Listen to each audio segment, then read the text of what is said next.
We have an update from one of our sponsors, the VegasNearMe app. They are constantly working to add more information. We tell you that all the time. The app is free. We also tell you that. But gosh, when we get these updates, it really is incredible how much information is inside. Yeah, VegasNearMe has recently partnered with Vegas.com to get you the best prices on show tickets. In fact, they have over 1,000 shows listed inside the app. And also, we know sometimes you need a quick break or a familiar go-to when you're in Las Vegas. And they do have more than 1,400 chain restaurants and stores listed in there. They have more than 8,000 individual locations, so you can find them. We're talking Walgreens, Starbucks, fast food, you name it. And we all love to save money, don't we? Well, Vegas Near Me is going to help with that too. Right now, they're offering 50% off of shows at Jimmy Kimmel's Comedy Club, plus a $99 bottle package at Crazy Horse 3 for up to 4 people, including transportation. Yeah, that's a good deal. And there's lots of other deals in there too. So get in and look around. Vegas Near Me is free. You don't have to put in your email. Download it in the Google or Apple App Store. Hours, locations, even the length of shows are in there. It's really good. You can even find live music, kid-friendly activities, maps of inside the hotels and casinos. It really is a lot of information in your hand. It is. Vegas Near Me. Download it today. It's episode 201 of Vegas Revealed. The Bellagio fountains are being transformed once again, this time for Super Bowl. We stopped by for an up-close look at construction. We were there as Bryan shook it for us one last time at Resorts World Theater. But could he be back for a different kind of show? The clues we saw firsthand. The Golden Globes have comedian Jo Koy in the headlines. We reveal his strong Vegas ties and why that criticism may be a bit overblown. Plus, a classic Vegas restaurant with a cinematic centerpiece. That and more this week on Vegas Revealed. Shout out to our sponsors, HotWorks Infrared Fitness Studios, more workout, less time, and the Vegas Near Me app. If it's fun to do or see, it's on Vegas Near Me. All right, let's get to it and spin that wheel.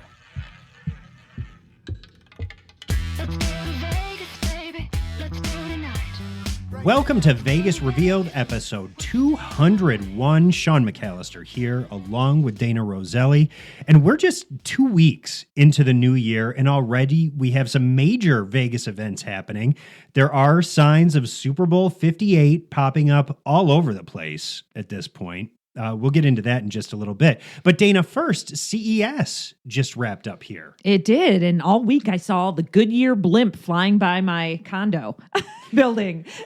I was like, what is that? I went out in the balcony and I saw something in the air in the distance and I thought, oh my gosh, is it one of those alien sightings? And then I realized it was a blimp. I saw one post. It showed the blimp flying behind the stratosphere, and the caption said a near miss. The Goodyear blimp had a near miss with the tallest freestanding observation tower in the country, and it was not a near miss. No, it wasn't. It was flying. Those Goodyear blimp pilots know what they're doing. That's right. And, listen, I hope everyone had a great time in Vegas. I know around CES there's so many really cool parties and all that kind of thing. And I know everyone that comes to CES loves that it is in Las Vegas because we're so much fun. Well, and I think that aren't the adult film awards, don't they always happen in conjunction with CES as well? Possibly. Yeah. I'm not brushed up on that. So people always say there's geeks and porn stars that fill the city. I love it. Well, 130,000 attendees, 4,000 exhibitors. I mean, it's massive.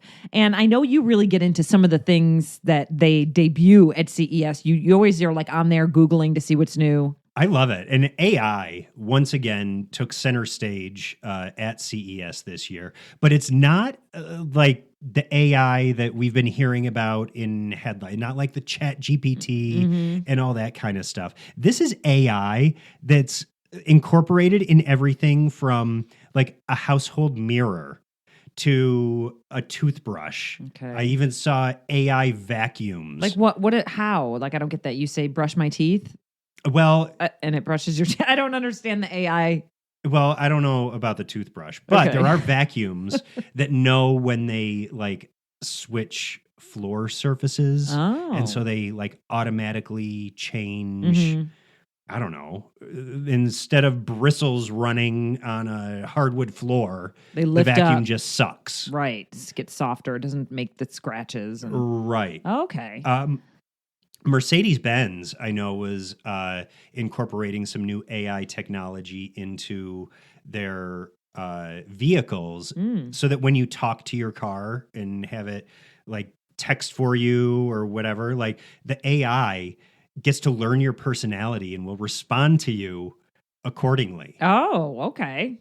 So if you're sassy to your car, it might be sassy right back to you. Oh, that's funny. Okay. I think that's kind of fun. All right. And then there was a Samsung refrigerator that has this technology built into it where it senses what kind of food is in your refrigerator. And then it has one of those big LED displays on the front, and it will suggest recipes to you that you can make using the food in your refrigerator. Oh, that's great. That's especially great for a single person like me. Right. Like, how I often got a lot do you of stand random there, stuff in there. Right. How often do you stand there with the door open and you're like, what the heck can I make with this? With like the leftover turkey pepperoni, some marinara sauce, and mustard. Oh, mustard. Like, yeah. I was going to say, I know what I'd make with Samsung that. fridge. Yeah. Good luck. Good luck. Or you just get sick of the same old things. So you're like, you know what you have, but maybe they could, maybe the fridge will come up with something different. Well, that's my problem. I always fall into the trap of making the same things over and over again. So I think it's a good idea. Yeah, definitely. CES it's always cool to see what comes out of there. So anyway, we hope everyone had a fantastic time. We appreciate you coming back to Las Vegas, spending your money here. I know a lot of people actually came in early and went to Luke Bryan's final show. We went too, because it was the weekend before. Yeah, that was on January 6th. I know, and I was thinking back to his opening show. We were at the opening show, and that was in February of 2022. And I remember the day before, our governor had lifted the mask mandate. That's so crazy. And we were so excited, and I remember Luke Bryan pointing out that, hey, I think he was joking around that he was going to take credit for it. Like, it was the first time where like you could be in a theater with a group of people not in a mask. Right. Actually, we recorded what Luke said about it. Take a listen. And because I'd like to take some personal credit in just getting rid of the mask mandate. I really appreciate that. And now y'all can knock boots without a mask on out there tonight. Come on. Yeah, and I remember that night because I was a little tipsy because everyone was rowdy. And even Luke was like, drink up, enjoy. And I remember going to Luke Bryan and thinking, this is the best show ever. I love it. And I really did enjoy it because I didn't know much about him. But I remember leaving there, and we've talked about it before, thinking that was a really great show. I'd go see him again. Yeah. And then now we went to his final show on the 6th, and I feel exactly the same way. I have a whole scenario about that. But you and I were there, and we were on different sides of the theater, too. It was a great show, wasn't it? It was so fun, and it was different. Structurally, the show was different from when we saw his residency show at the start. And I kind of he did some sets of much more stripped down music. There was one point where he sat at the piano and sang Madonna. Yeah. At one point, he like did a a little virgin. Elton John. He was just like off the top of his head, just playing songs that he liked and singing. Yeah, he was taking requests, remember? Yes. And then somebody requested Usher, and he tried his best to pull an Usher song out of his pocket. He started going, yeah. Yeah, that was funny. He did one of his favorite Elvis songs and told stories. I loved it. He went over 2 hours. He performed at Resorts World Theater on January 6th on his final show. And that was fantastic. And it just reminds me, the production in all the shows at Resorts World, it's so well done. What a set he had, right? Oh, it's great. I mean, there's portions of it where the stage is kind of undulating. Mm-hmm. There's water being displayed on it. There's all these LED screens everywhere, and different parts of the stage are moving up and down. And it looked like waves. And Yeah. Luke is right up there riding the wave. I know. And then he has the bridge at the end where, again, he walks by the balcony section. People love it. It was fantastic. I have a few things to say about this show. One is like, I just keep becoming more and more of a Luke Bryan fan. And I just feel like his show, and I was doing some tweets back and forth with someone, and it just reminded me, and I thought, and they were like, I was there too. I mean, he's such a fantastic performer. And I thought him telling the stories and being at the piano, moving through it quickly. He didn't go on and on and on. It was a fun section. He had a cocktail in his hand. I just felt like it really made it a Vegas show.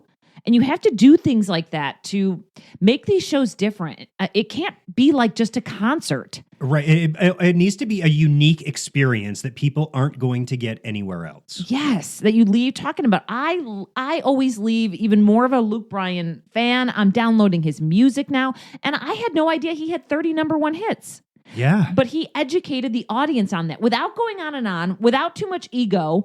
He said, I'm going to do a bunch of my hits because I can't believe, that I have 30 number one hits. I never did it. I'm at, and now I'm like, okay, yes, 31 number hits. So I'm like on Apple Music trying to find like, oh, what are all the number ones? But, educating your audience, it's a win-win for you, the artist, and it's a win-win for the audience because, they are entertained by these short stories and performances and, raw moments where you're sitting at the piano and all that stuff. And it's memorable. Well, and not only is Luke just a great entertainer with great music, but he's funny too. So funny. And you know what? He's effortless. Yes. He doesn't take himself too seriously. Yeah, the whole shtick is great. Well, there was one point where he even said, he was like, I need to stop because I'm going to get myself in trouble on YouTube here if I keep going down this road. I know. He is so funny. We know he loves to gamble. He's not shy about that. And the little kids in the front with the mullets. Oh, my God. He was like, what do you have a Kentucky waterfall going on up here, buddy? Oh, my God. I thought that was funny. I was like, I never knew they called it that. It's so funny. But yeah, there were so many locals, too, that were commenting on our social media posts after saying, I was there. And I was like, wow, a lot of people really turned out to see Luke Bryan's final show. And I'm like, it just shows if you can put on a good show, people will return. You'll get the locals there, including the visitors.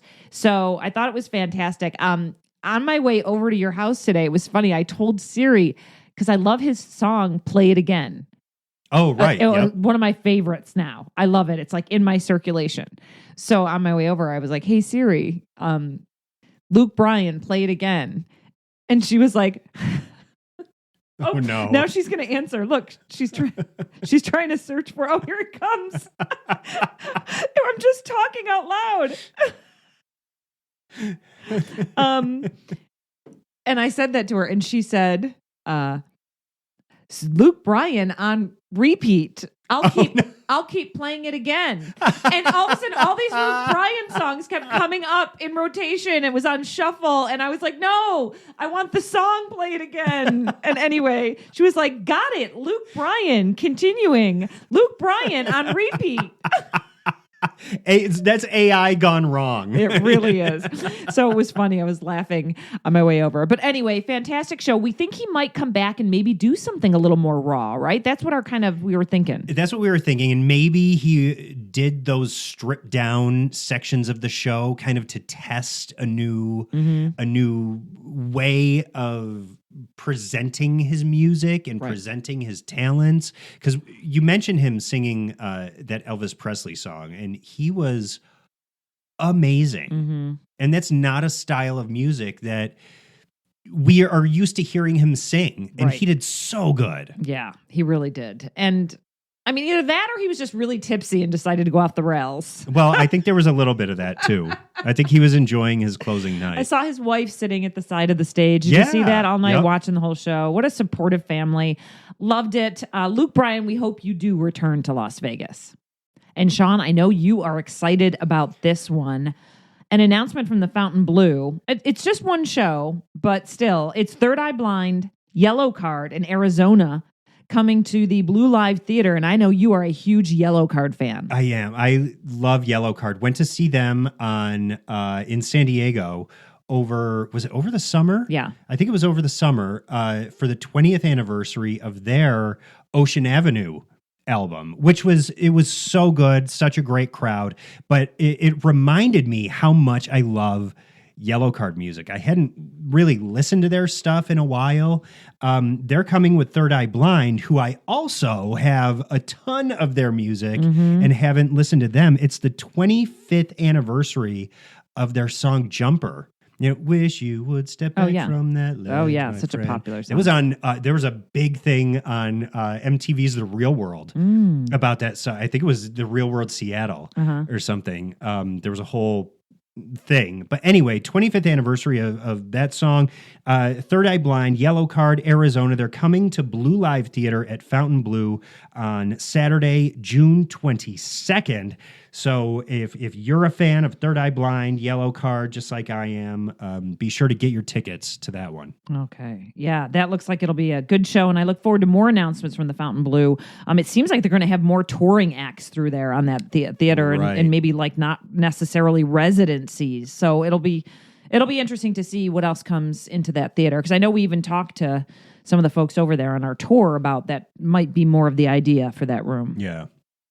Hey, speaking of residencies, let's quickly just touch on Tiesto, because, he is so popular. He's been over there at Zouk at Resorts World for a long time. Now he announced, because there's obviously, whenever there's like a new year, I feel like oftentimes the DJs kind of switch spots. A remix, if you will. Yeah, it's a remix, right. Tiesto's leaving Zouk, and he's going over to 4 different places. And this is interesting because usually when there's a residency, you're kind of like dedicated to one spot. That's what the point of a residency is. There's some exclusivity to it. Exactly. So he's calling this the Las Vegas residency, but he's going to be doing Tao Beach, Wet Republic, Omnia over at Caesar's Palace, and then he's also doing Live at Fountain Blue. So, and I'm like, wait a minute, because one of them is like owned by Tao Group, and then the other, so it's quite a mix. And Groot Hospitality, yeah. There's a mixture there, but I think that it's one of those things where it's good for everybody if Tiesto is playing, because he has that kind of following. Right. And it is. He has an all-encompassing Vegas residency. I can't imagine what that price tag is. What he's getting paid for. Oh my God. I mean, we need Tiesto money. We need a Vegas residency. I know. That's why his song, Let's Get Down to Business. One more night. That is one of the, I do like that song. You'll see Roselli over at Tao Beach, Wet Republic, Omnia, and Live. Oh my gosh. Just waiting for that song. Yeah, he released a really cool video to announce it. Check out his Instagram. So congratulations to Tiesto. I'm glad he's staying in Las Vegas, and he's just going to be a little bit more spread out, I guess, you know? And Zed is leaving Zouk too. I forgot where he's headed. The press release came out the other day, but look it up. Speaking of residencies and residents, Jo Koy, the comedian, he just hosted the Golden Globe Awards and really was getting trashed everywhere. Listen, for jokes bombing and whatever. It wasn't the best response to Joe hosting. No. And to be honest, when I turned it on, I kind of remember seeing something earlier in the week, and I was like, good for you for Jo Koy, but I didn't know he had 10 days notice. And I didn't remember, maybe I didn't know. When I turned it on, I was like, Jo Koy is hosting? Wow. Joe, I've interviewed for years and years here in Las Vegas. He always came on the local news and did because he would have shows, Treasure Island and stuff. And I thought, good for Joe. I was so happy to see him up there. Because he's always hilarious. He is. But yeah, there were some awkward moments. Things didn't hit, and I was sitting there going, come on, Joe. I mean, I think it's obvious he agreed to it the next day. But, people are tearing into him. And I'm thinking, you know what? Here's the deal. Jo Koy's comedy bit is mostly about his family, his son, his mom, his Filipino roots, and a lot of that. And so I don't really feel like, the Golden Globes were his jam. So he really had to pull and with 10 days notice, figure out how to, wow the world that's watching or the country and connect with the audience, and that's hard. Well, and you have to remember too that when any host steps into those MC roles for an award show, you're working with writers and producers who you probably haven't worked with before, and who have different ideas of what comedy is. And it's probably a little bit of like, here are my jokes, and then the writers are like, okay, we'll fit those in to our jokes too. So you're having to execute somebody else's punchlines, which may not resonate with you as an entertainer, which has to be difficult. Yeah, it does. I mean, it's interesting because there were a lot of people who said, I'd never heard of Jo Koy before. And I thought, well, if you didn't before, I mean, no matter what, even if he bombed, like now people know who Jo Koy is, right? True. Very true. Not that everyone watched the Golden Globes, but the day after press about it, you're reading it and stuff like that. But a few things. I just think, first of all, he has a Netflix special and he also is doing a world tour right now. I mean, I just looked it up. He's going to be at the O2 at London. So Jeez. He has a following. He is funny. I've seen him do stand-up at Treasure Island over at the Mystere Theater. And I was crying laughing whenever he comes on the local shows. We're laughing. His mom lives here and owns a restaurant. I don't know if she still does at this very moment, but I think the restaurant is still there. I looked it up. He moved here recently over the summer and bought a house. And so Joe's been around a while. And all I have to say is I love Joe. I think he's super funny. I've seen his stand-up. I've interviewed him on TV. And you know what? Let's not cancel Jo Koy just yet. I mean, I think he's got a lot of legs. Well, and check out his Netflix special to see what his comedy is really like. Yeah, it's like funny. when he's hitting every single time. Yeah. That's what you see in his Netflix special. But hosting those award shows really is a difficult job. It is. And, and sometimes when things don't hit right, you think like, we really don't know. Like, was it his idea or did the writer say, hey, you're doing this Barbie joke? Right. Do you know? We don't know. And he's not going to come out and say, they made me do it. I mean, that kind of thing. But I noticed that Steve Martin on Threads went on and said, I tip my hat to anyone who steps on a stage to host a live award show. It's a very difficult job and not for the squeamish. I know because I'm still throwing up from the last time I did it in 2010. So I thought that was very supportive of a, obviously well-known, established comedic genius, Steve Martin. Jo Koy went on the morning shows the next day, though, and agreed he flopped. That's what I love. He took it. He did blame the writers a little bit, but and said, I had 10 days notice, but... Which is also a tough thing. Yeah. So anyway, hopefully Jo Koy will be back in Vegas again. I highly recommend his comedy. He's funny. Let's talk about Celine, because I know there's been a lot of chatter recently. We haven't really touched on that. Celine Dion was also supposed to really open up the Resorts World Theater. Right. And then had to cancel way back in, 2021.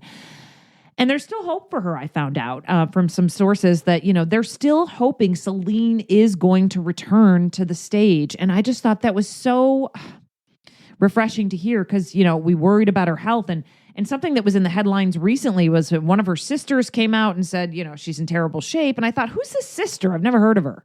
Well, and this was about 3 weeks ago that article you're referring to came out and it went everywhere. It was like, she can't control her body. She can't, like, it was kind of a doom and gloom kind of report that originated from her sister Claudette is the one who was quoted. And that originated in a French publication and then was picked up everywhere.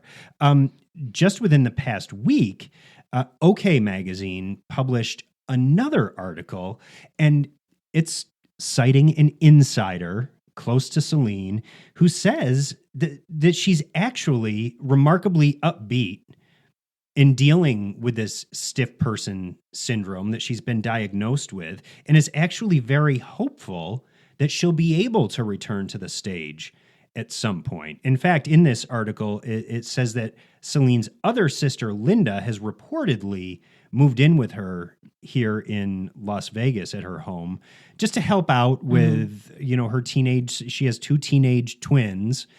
twin boys, and then her older son, Renee Charles. But apparently her sister, Linda, has moved in with her. But this is not the sister who has been, talking with other media outlets. We've actually not heard from Linda. Yeah. You know what? If I'm going to listen to anyone, it's going to be Linda, not Claudine, or what's her name? Claudette. I'm not buying Claudette's story. I was very skeptical of it to begin with, because during the Stanley Cup playoffs, Celine actually went into the locker room. The Montreal Canadiens, was it the Canadiens? It was a Canadian team that was playing the Golden Knights. She went into their locker room to talk with the team. Yeah, she brought her boys. She brought her boys to go fans. and watch the hockey game. Yeah. And then more recently, she was at Katy Perry's final show over at Resorts World. And not only was she there, look at the videos online. She's dancing in her seat and smiling. I'm not saying hi to people sitting around her. Yeah, talking to Cameron Diaz and also, so I don't know, but I'm hopeful. Everyone's hopeful she's going to get back on stage. I know AEG wants her back. I know Resorts World wants her to have this moment, this show.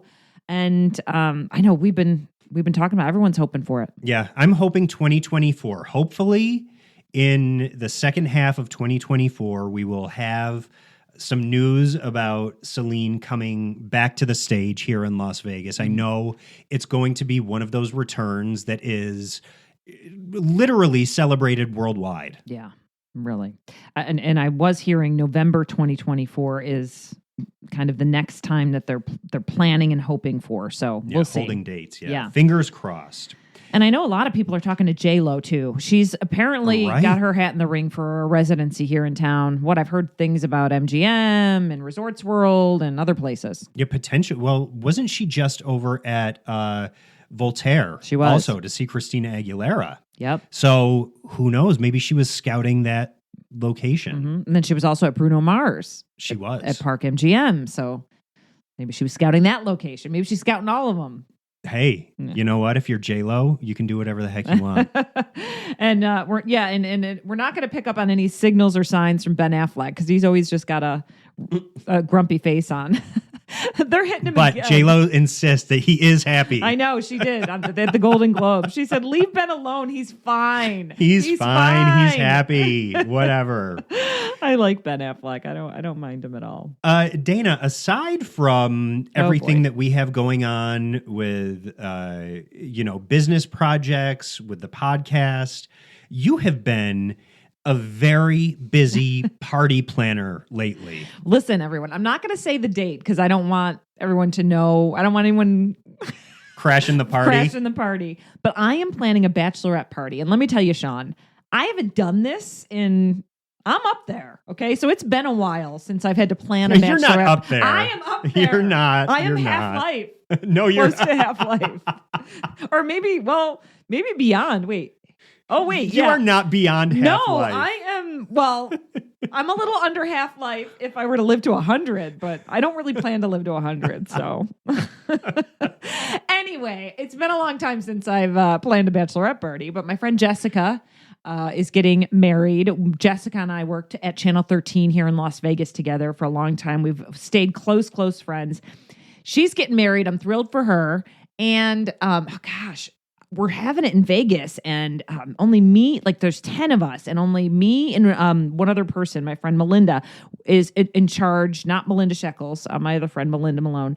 We're kind of the Vegas people on the ground. So I feel like the pressure's on, because let me tell you, Sean, I just want to say these chicks from around the country, they are, ready for Vegas. To the point where, the emails you should see, where I'm like, we're going to Thunder from Down Under, and they're like, Thunder's not ready for us. And I'm like, what is happening? So I don't know what I'm So you're going to have a wild bunch on your hands, is what you're saying. Yeah, so I'm picking the dinner place. And we're going to go somewhere in the Cosmopolitan, I think. And then then Jessica's like, I'm up for she's up for then after the show. Where are we going after the show? Oh, yeah, we're going nightclubbing. Oh, jeez. Sean, save me. This is going to be so fun. It really is, but I'm already laughing at it. So what nuggets of wisdom have you gleaned from putting a bachelorette party together? Or what advice do you have to pass on to people who might also be planning a Vegas bachelorette party? If you've got 10 people or a large group, don't ask people's opinions. Just make the decisions. Okay. Say, because you can't, because then you've got 10 email everybody. Respond. Yeah. Everyone's chiming in and the email, string gets really long and confusing. So you kind of just have to go with, first of all, because for example, the place we're going to eat dinner offered a prefix menu if we wanted it. All right. Like $85 per person. It's going to all come out family style. You buy drinks separate.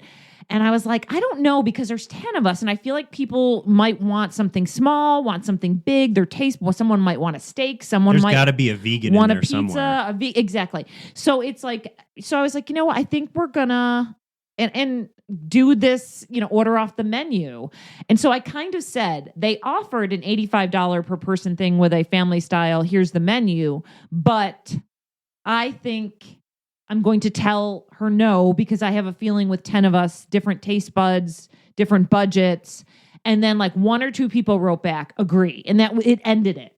You know what I mean? It wasn't like, what do you guys think? Should we do that? And I was like, no, oh boy. No, that sounds like a disaster. Yes. Asking what people think. Exactly. Other thing I think is to get your stuff in your ducks in a row early so that you're not super stressed out. If you want to be that person that has a theme, have a theme. Her theme is sequins. So my sequins pants have been bought. Ooh. Shake it, Roselli. Yeah, I got a nice 60% off sale at the mall post-Christmas. I found the perfect sequins pants. So yeah, I'm going pants because I'm like, this is going to be a night. Yeah. And I don't want to be traipsing around in a dress.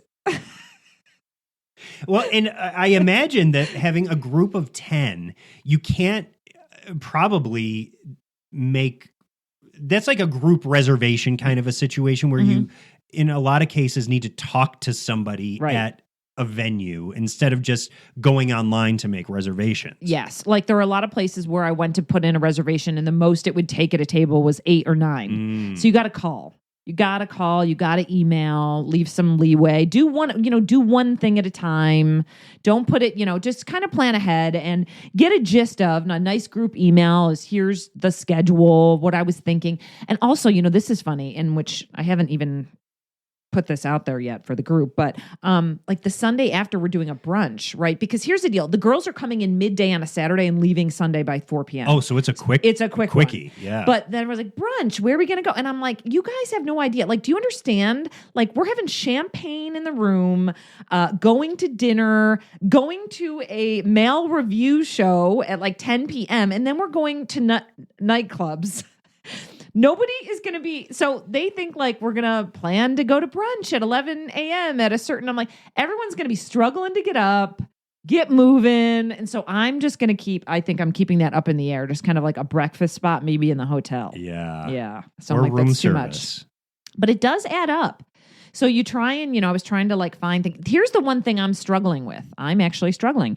Even though I am Miss Vegas, I'm struggling with how are 10 of us going to get from property to property? Something I never thought of. And we're like, well, we can Uber. And it's like, okay, but then there's 10 of us. So it's 2 Uber XLs. And I guess we just order Ubers and, split up. And when we arrive at different times, 5 minutes, 10 minutes apart. Because that's one of those group sizes that if it was larger than 10 people, you could think about getting one of those limo buses. Right.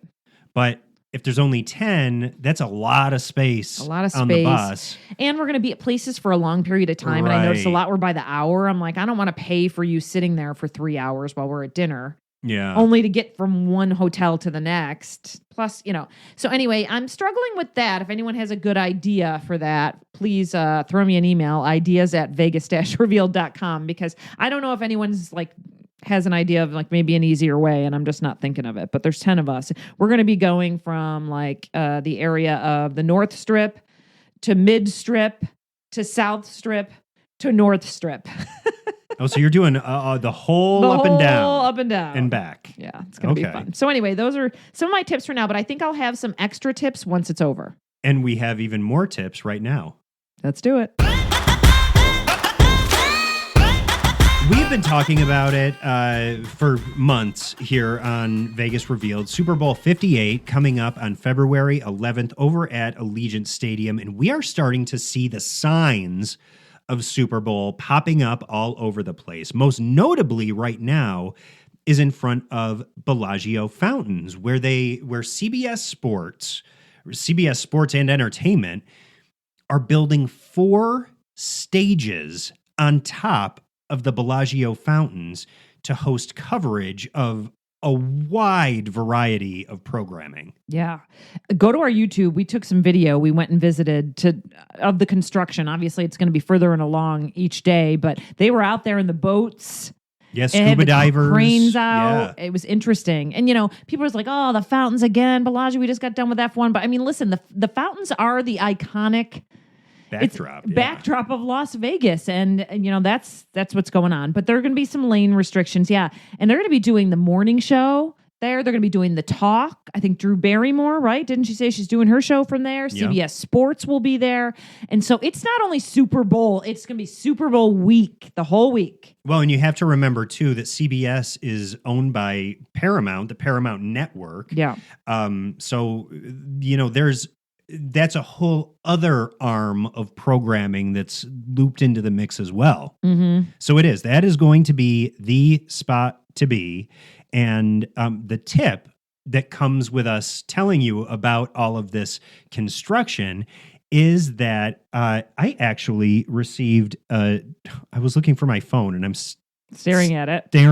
Oh, my God. You received an email. I received a text message that said, because you opted in for traffic alerts during F1, Clark County is also partnering with the NFL to send out traffic-related information related to Super Bowl 58. Mm-hmm. And so that was kind of like an opt-in or opt-out kind of a message. I didn't opt out.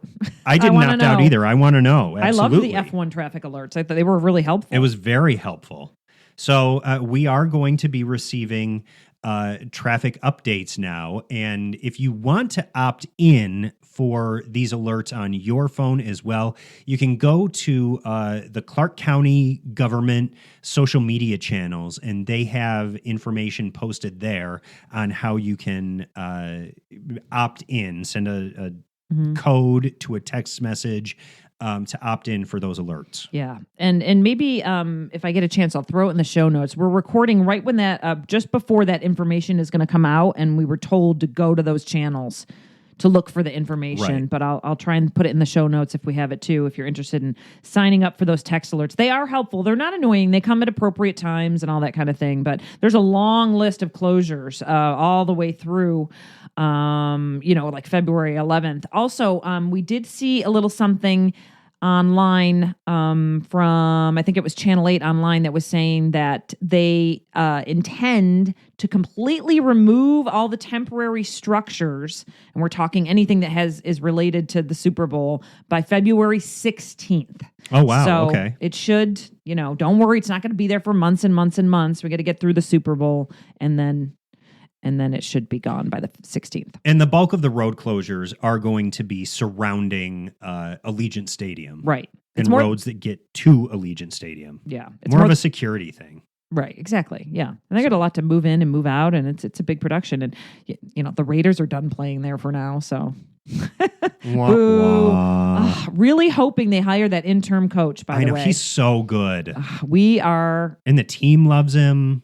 Yeah, I'm hoping that happens a lot.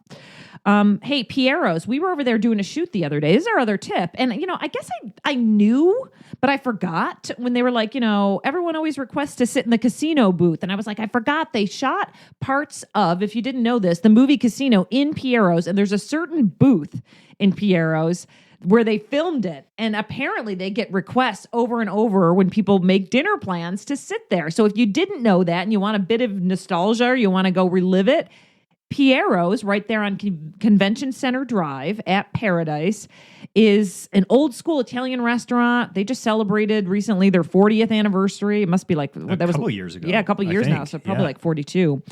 We love it there. The food's amazing. It's and such a vibe. It is such a vibe, right? It's just cool. The pictures on the wall even just like takes you a while to get through it all, looking at it all. There is a ton of history there at Piero's. I love the connection to that classic movie, Robert De Niro, Sharon Stone, Casino. Also, a couple other restaurants that were filming locations for Casino. The Peppermill restaurant right there on Las Vegas Boulevard, the north end, kind of across from Resorts World. Right. There were scenes filmed there. Also at Oscar's Steakhouse. It wasn't called Oscar's at the time.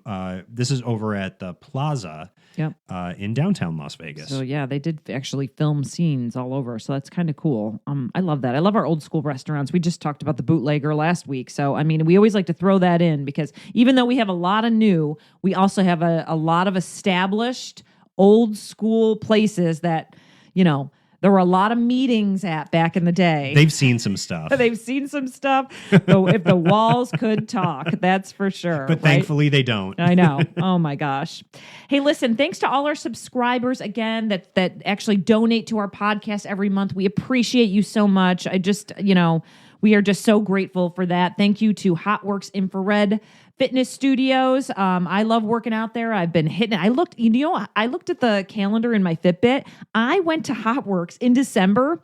Well, almost every day besides 4 days out of the whole month. Wow. I had workouts. Yeah, I just enjoy it so much. I told you, it's like a mood boost. I know. And I only sometimes I go for 20 minutes.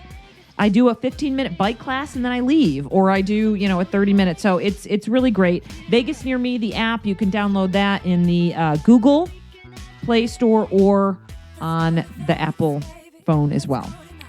All right, that is episode 201. We will be back with 202 next week and lots of brand new, great Vegas stuff.